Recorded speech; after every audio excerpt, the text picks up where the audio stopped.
একসময় ছিল যখন মানুষের জীবন চলত ধূসর মহাপ্রাচীরের ছায়ায়। প্রাচীরটি এত উঁচু ছিল যে এর চূড়া মেঘের আড়াল করত, আর কেউ জানত না এর ওপারে কি আছে। ছোটবেলা থেকেই শেখানো হতো যে প্রাচীরের ওপারে আছে অন্ধকার আর বিপদ, তাই ওদিকে যাওয়ার চেষ্টা করা ছিল চরম বোকামি। কিন্তু আলিয়া ছিল অন্য ধাতুতে গড়া। সেই ছিল প্রাচীর ঘেঁষা গ্রামের এক সাধারণ কাঠুরিয়ার মেয়ে। তার চোখ সবসময় প্রাচীরের অদেখা দিকটা মাপত।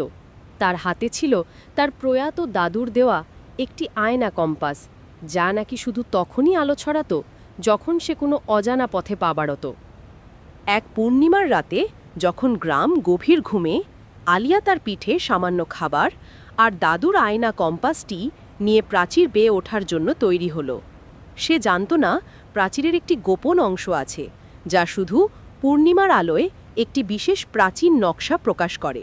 দীর্ঘ ও বিপজ্জনক আরোহণ শেষে আলিয়া প্রাচীরের শীর্ষে পৌঁছাল। দম নিতে গিয়ে সে দেখল প্রাচীরের ওপারে বন্ধকার নয়, বরং ছিল এক সবুজ আলোর বন, যেন এক নতুন পৃথিবী। আকাশ সেখানে লালচে কমলা, আর গাছপালাগুলি ধাতব রূপালি। যখন সে সাবধানে ওপারে নামল, তখন আয়না কম্পাসটি উজ্জ্বল নীল আলোয় ঝলসে উঠল আর দিক দেখালো এক স্ফটিক নদীর দিকে। সেই নদীর জল ছিল উষ্ণ আর বাতাসে ছিল মিষ্টি ফলের সুগন্ধ। কিন্তু এই সৌন্দর্য বেশি দিন স্থায়ী হল না। নদীর ধারে সে দেখতে পেল এক অদ্ভুত বিশাল পায়ের ছাপ, যা কোনো পরিচিত প্রাণীর নয়। তার কিছু পরেই ঝোপের আড়াল থেকে বেরিয়ে এলো একটি প্রাণী, যার শরীর ছিল পাথরের, কিন্তু চোখ দুটি ছিল জ্বলন্ত কয়লার বুতো।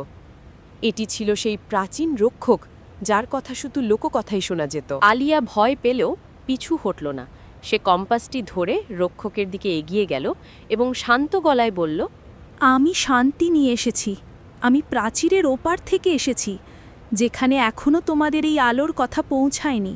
রক্ষকটি ধীরে ধীরে তার মাথা নিচু করল। নীরবতার পর একটা গভীর পাথুরে আওয়াজে সে বলল, বহু বছর ধরে কেউ প্রাচীর পেরিয়ে আসেনি।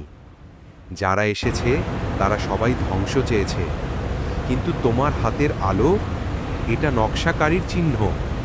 তুমিই সেই যার জন্য আমরা অপেক্ষা করছিলাম। আলিয়া প্রাচীরের ওপারে কেবল একটি নতুন বন খুঁজে পায়নি, সে খুঁজে পেল একটি প্রাচীন দায়িত্ব এবং একটি নতুন ইতিহাসের শুরু। তাকে এখন এই দুই পৃথিবীর মধ্যে সেতুবন্ধন তৈরি করতে হবে।